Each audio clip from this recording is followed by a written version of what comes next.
Optuma Enterprise Services clients with a Bloomberg Professional Terminal also get access to additional tools and features. Now, if Optuma is installed on the same computer as the Bloomberg terminal, then the two programs will automatically connect via API. So any data or information from Bloomberg will automatically be charted in Optuma. So over the next few minutes, I'll be showing you some of those features that you'll have access to. First off, I'll show you how you can connect to Bloomberg symbol lists in Optuma. So on the screen is the PRTU screen from Bloomberg. So that's the portfolio where you can enter positions, and you'll notice there's an ID here. So we can link that to Optuma. So I've got this example here. So I'll just bring that PRTU screen back, and you can see that the two are linked. So and as the markets are open, it's updating in real time. So any changes you make on the PRTU screen in Bloomberg will automatically get reflected in Optuma when the list is refreshed. Now we also have symbol lists where you can load components of any index from Bloomberg. So under File, Open Symbol List, we can click on New Bloomberg Index and just type the ticker symbol of the index that you want. So for example, NDX space index for the NASDAQ 100. And here it is there. Click on that. It's now going to Bloomberg to get all the symbols. We can add that to our system, open list as a watch list. And again, this is linked to Bloomberg. So any changes in this list will automatically get reflected in Bloomberg, in Optuma. So when you can scan on this list for the component members, or you can build watch lists and create page layouts with all your analysis on. Now we can also add Bloomberg data fields. So for example, I can add what we call a chart header.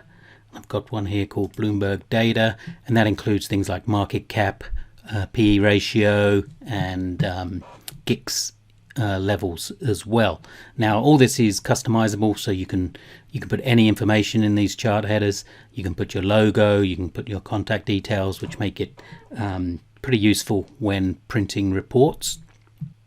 Other tool examples, we can add earnings to the chart. So we'll select that from the toolbox, and it'll place the markers on the chart. So obviously red is when they fail to meet expected earnings, and green when they beat expected earnings.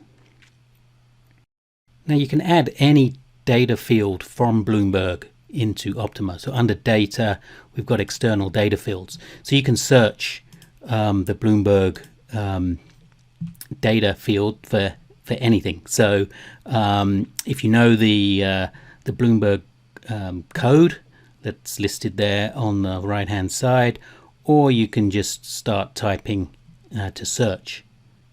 So for example, I've already added short interest from Bloomberg, and also short interest ratio. So that's in our toolbox. So I can just right click and go to short interest, and it will then display that below the chart. And as we scroll down the watch list, that will automatically update as we go down. So ALXN will switch to applied materials. So that's now got the new earnings tools and also the short interest levels. This is an example of a relative rotation graph. So you may be familiar with RRGs in Bloomberg, but we have a lot more functionality. So for example, we can move this back in time to animate, so you can see the rotation around the benchmark. So these are the sector level 1 indices for the S&P 500 in the US on a weekly basis. But what we can do, we can right click on any of these. So this is the industrials, this moved into the leading quadrant. We can right click and then display industries, and it's now going to go to Bloomberg and get the next level down. So level 2 for the industrial sector and display on an RRG. And we can do this with watch lists or any type of chart as well. I'll just zoom out so it all fits on the screen so you can see.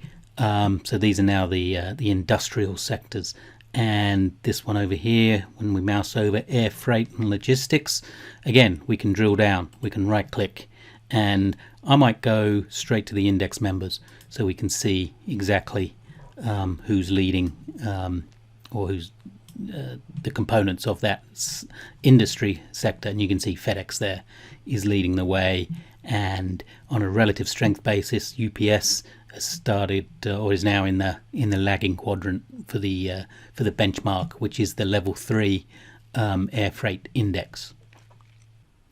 One of the other features we have of RRGs is the ability to add any of the RRG measurements in a symbol list, or we can scan or do testing or anything like that. So what I've got here is a list built from a symbol list of the FTSE 350 index. So these are all the components, but I've grouped them into the RRG quadrants. So if I minimize all 4, you'll see that there's 67 in improving, 169 leading, 60 weakening, and so on. But we can expand these in the watch list, and then so these are the leading ones.